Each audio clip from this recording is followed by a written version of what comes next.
Juwan Howard, the University of Michigan's head basketball coach, has been suspended the rest of the season, which is technically 5 games, the rest of the regular season, I should clarify, after striking Wisconsin, the coach Joe Krabenhoft. There were some exchanges, and to really give context to the situation, Wisconsin is up 15 points with 15 seconds left. Assistant coach for Wisconsin, Greg Gard, calls a timeout. He argued in the postgame presser that the timeout was to kind of a chance to regroup and break up Michigan's defense, to sum up his response. And Juwan Howard did not take that too lightly. There's a video out there by Pablo Iglesias on Twitter, which is full unedited, and you can kind of get a better look to see how everything went down.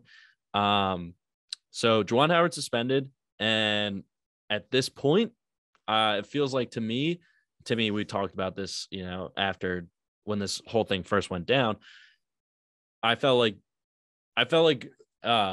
when I realized that there were 5 games to go in the season, I was like, okay, yeah, he's suspended for the rest of the regular season. Because my first thought was like, it's the halfway point of the season. This college basketball season has flown by me, like both of us. Insane.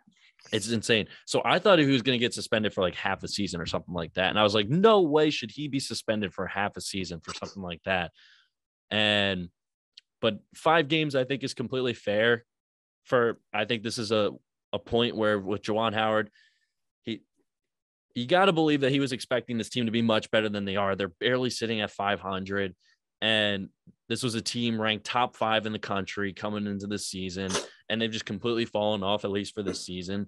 And it's got to be a boiling point where he feels disrespected, and on top of the frustrations of Michigan just being absolute dog shit, he's pissed because when he's taking this job that he's thinking of that Chris Webber, the timeout championship game, and he's trying to avenge that.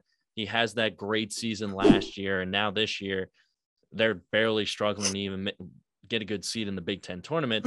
I think this is all general frustration, and Juwan Howard's a competitive motherfucker. He's one of those guys you don't fuck with. Maybe this lights a fire in Michigan's butt where they can finally, do something in the tournament. It's definitely one of those, the way Michigan sits right now, they're one of those annual teams that was picked to have extremely high expectations based off of the year they had the previous season.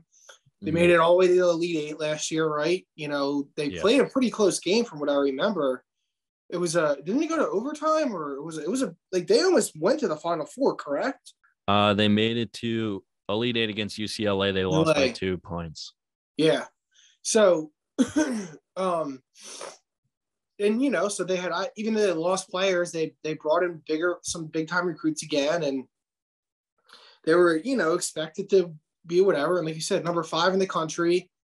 They won their first couple games. Then Seton Hall goes to Ann Arbor, ekes out like a 1 or 2 point win. And Seton Hall used that momentum to start like 13-1, right? And then they fell apart. And they're not even 10 games over 500. They're living on the bubble life themselves.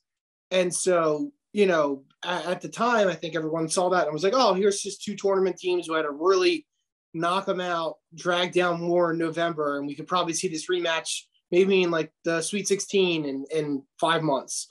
Yeah. But as it turns out, is neither of them might be there in 5 months. For real.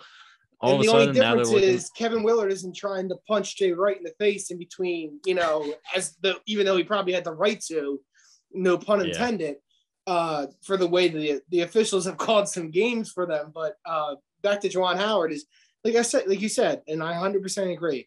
It's disappointment more than anything. Right. And it's like the frustration. I get it. But yeah, he's still a former player. And that competitiveness doesn't go away. That drive doesn't go away. And when he knows he has a group that's on the doorstep of contending for a national title going into this season, and then you mentioned that Seton Hall loss early in the season, they dropped that game that he's probably kicking himself over. And it's just been an avalanche of dog shit since.